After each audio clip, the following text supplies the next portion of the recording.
Welcome back to another video. Now this is the preview, the game tomorrow. Tottenham Hotspur take on Crystal Palace in the Premier League, a 3 p.m. kickoff at the Tottenham Hotspur Stadium. Let me just start by saying how wonderful it is to have a 3 p.m. kickoff on a Saturday afternoon. Traditional football is back. Tottenham don't have many 3 p.m. kickoffs on a Saturday afternoon anymore, and we haven't done in the last couple of years, not many of them anyway. On this video, right at the end, Harvey from the Red and Blue site, which is the Crystal Palace fan channel, please do check that out. He gives his thoughts on the season so far at Crystal Palace. They're sitting in the top 4 at the moment with 7 points, so they're flying high. Tottenham need a win. Anyway, let's get into the match facts, the stats, and all of the team news as well. So the team news for Tottenham going into this game: Eric Dyer, Tanguy Ndombele, Ryan Sessegnon and Kyle Walker-Peters will all be assessed ahead of this game. All of them have been training this week, so that is good news. That is a good sign, but will they make the game is another thing. Giovanni Lo Celso, we heard the news midweek that Tottenham announced he will be out until at least the end of October. He will return to training end of October, so highly unlikely we won't see him until around the second week of November. And Davinson Sanchez is also a fitness concern. So team news for Crystal Palace: Connor Wickham and Martin Kelly will miss out for this game. James MacArthur and Scott Dan will require fitness tests, and it could be a return for Sacco, which he could be in line for his first start since his knee injury in February. So the next 3 weeks are going to be very, very difficult for Tottenham. Games are coming thick and fast. Tottenham have actually got 7 games in 21 days. Mauricio Pochettino has been talking about this and said, we have 7 games in 21 days. I'm not going to complain. We're going to have to find solutions and we're going to have to be strong. Crystal Palace manager Roy Hodgson has been talking about the game and said the following: Tottenham are one of the best teams in the country. They have a very strong team, but we are confident with the start we've had, and it is the question of what happens on the day. Of course, Crystal Palace were the first ever Premier League team to face Tottenham in the Tottenham Hotspur Stadium. And of course, we won 2-0 in April. Heung-min Son got the first ever Premier League goal at the Tottenham Hotspur Stadium. So Crystal Palace, this is their second visit. Most Premier League teams haven't even been here once, but this is Crystal Palace's second visit to the stadium. Tottenham have actually won 10 of the last 12 Premier League games against Crystal Palace, 1 ending in a draw and 1 Crystal Palace win. So there's never normally that many goals in this fixture. Now, only 14 goals have been scored in 10 previous Premier League encounters at Tottenham. So the worrying thing for Tottenham at the moment, the last 16 Premier League games have seen us just pick up 16 Premier League points. That is 4 wins, 4 draws and 8 defeats. During the whole entire 2018-2019 season, Tottenham just drew 1 game in the Premier League. That was home and away, and that was at home to Arsenal. Or when I say at home, it was at Wembley Stadium when we played Arsenal. Now, we have played just 4 Premier League games this season, and we have drawn 2 of them already, both away from home, at the Etihad Stadium drawing 2-2, and then at the Emirates against Arsenal drawing 2-2. So I think the key thing for Tottenham tomorrow is how we start, whether we get off to a good start and get that early goal, because Tottenham have actually conceded 5 first-half goals this season. Only Norwich with 7 have let in more. This fixture may not give a lot of goals, Tottenham v Crystal Palace, in previous meetings, but Tottenham's last 5 Premier League games have actually produced 17 goals. So a very interesting stat from a Crystal Palace point of view. Crystal Palace have actually won 3 of their last 5 away games against established top 6 opponents. So I think the first half really is key, especially with this stat. Crystal Palace are one of only 2 clubs yet to concede a first half goal, the other one being Liverpool. So the Premier League table, every single team in the Premier League have played 4 games so far. Crystal Palace are sitting in 4th place at the moment They have won 2, drawn 1 and lost 1. They've actually scored 6 goals. They've let 6 in. Goal difference is obviously 0, and they are sitting on 7 points.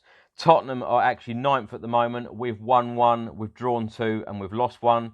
We've scored 7 and we've conceded 6. Goal difference 1, and we have 5 points in the Premier League. So my prediction for this game, we have had a lot of 1-0 wins against Crystal Palace, and that is what I'm going to go for. I think that Tottenham really do need these 3 points. I think that we will grind this result out, particularly after such a bad performance and such a dreadful result at home to Newcastle, of course, our last home game. So I do think that we will grind a 1-0 out again, either Heung-min Son or Harry Kane getting the goal. Please do let me know your score predictions in the comments section below. As promised at the start of the video, here are now the thoughts of Harvey from the Crystal Palace fan channel, the Red and Blue site. Hi there guys, Harvey here, Crystal Palace fan from the Red and Blue site YouTube channel.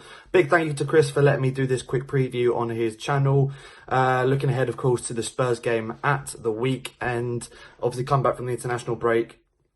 Going into it, obviously Palace 4 games and 7 points. We're sitting 4th in the table. Really good start to the season, which is it's quite rare to say that as a Palace fan in the Premier League. We typically have really poor starts to the season and find ourselves in and around the relegation zone come Christmas, and then a late revival in the second half of the season. That's the typical way our season goes at Palace. And to see ourselves in this rare occasion, we've started really well. It is a really nice surprise actually, and it is something that needed to happen going into this season, and we're doing it. Reasons why we've started well is our change from 4-4-2 back to 4-3-3. I think that is our best formation, the way we like to play, which is sitting deep, really hard to break down, then counter-attacking with that awesome pace we have on the wings in Zaha and Townsend, sometimes Jeff Schlupp when he plays as well. It's really deadly when it works, and I think that we've started to be a little bit more clinical with our chances. Jordan Ayew has been a massive reason for that. He's been fantastic at the start of the season since he signed, obviously, a permanent deal in the summer. So those are the reasons why I think we've started well this season. And it almost means going into this game, we can go into it with no pressure whatsoever. Sometimes you go into this sort of game, and if you had a poor start, even though it is Spurs away, and you're not expected to get anything at Spurs away, you're almost looking to try and get at least a point if you've started poorly, to stop yourselves, staying in that pack near the bottom and trying to break away from the relegation zone. But because we're sitting in 4th at the moment, 2 points ahead of Spurs, of course, I think there's a lot more pressure on Spurs for this game, and I think the points, Spurs will have to win this. I think they're going into it with the mentality that they've got to win this, and that Palace really, it's just a free swing at the bat for us. I don't think we've got any pressure whatsoever going into this. As I said, sitting 4th on 7 points. There's no need to panic here. There's no need to feel like we need to get something. And I think that's the best case scenario for us. If we can go to a game, I think we went into the Man United game earlier in the season and thought, we never get anything away at Old Trafford. Let's try and just sit deep, do our game, be solid at the back, and then see what happens and counter-attack. And see what happens, and it worked, and I think it'll be exactly the same against Spurs. If you're looking at the team itself, if I had to pick a formation, as I said, it would still be the 4-3-3, and I think that there'll only be one change, I think, to the starting lineup that did so well in our game before the international break against Villa. I think you'll have back Guaita in goal, of course, back 4 Van Aanholt, Gary Cahill, who's been excellent at the back for us since signing him on a free. Great transfer. Really surprised he didn't go to a top 6 club, to be honest. I think it's a really good bit of transfer business from us. He'll be next to, I think, Mamadou Sakho. I think he'll get his first start of the season. He's back from injury, so that's one to watch out for if you're a Spurs fan. He's been brilliant at the back for us the last couple of seasons. Been absolutely fantastic, and that's a real boost to have him back in the team, especially with Martin Kelly getting a knock in the last game. And then Joel Ward at right back. Midfield 3, I think we'll stick with Milivojevic, Kouyaté and MacArthur. Quite defensive, but I think away at Spurs, that's the way you've got to go, and then look to counter. Again, it's the same midfield 3 that started against Man United and worked so well. And then the front 3 of Zaha, Jordan Ayew, Townsend, deadly on the break. And the way Jordan Ayew has been playing, I think he's in really good form. He's one that could go under the radar in this game. I think Spurs should watch out for him, because if he gets a chance, I feel like it feels like if he gets a good chance at goal, like a sight at goal, he'll bury a chance. He's in that sort of form at the moment. So really good to see. For me, if I had to to predict and how the game goes. As I said, I think we'll sit deep, and I think that will work even more into our hands than the United game, because I think it's all down to who gets the first goal. I think Spurs can get frustrated really quickly if they can't break down a team in the first half or first half an hour or so.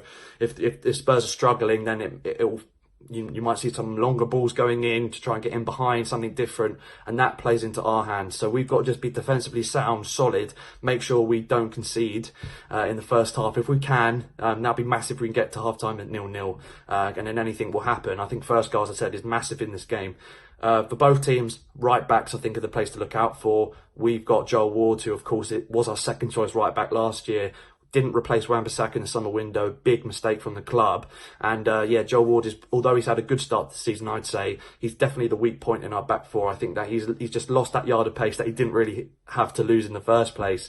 And yeah, I think that'll be an area of weakness, especially if he's one-on-one with Son. I think I could see that scenario happen quite a lot on Saturday. And I think same for Spurs. I think Walker-Peters and that right back area has been the main problem for the Spurs team this season. So I think the right backs for both teams are going to have a lot of work to do. I think that is the key to a result for either team in this game, is who can exploit that weakness in both sides the most. So thank you guys so much for listening. I will be at the game as well on Saturday. Look forward to going down there. Amazing stadium, loved it last year.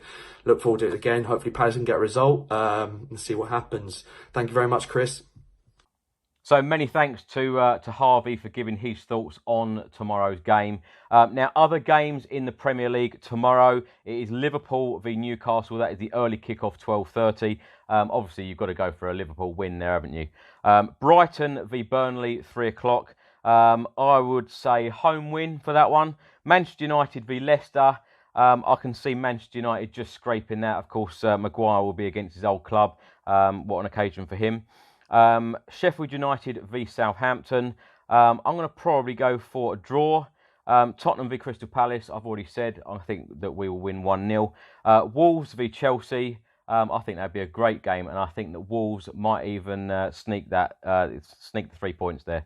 And then you've got Norwich v Manchester City. You just can't see anything else but a Manchester City high-scoring win, can you? Let me know your score predictions on all of the Premier League games in the comments section below. Hope you've enjoyed the video. Come on, you Spurs.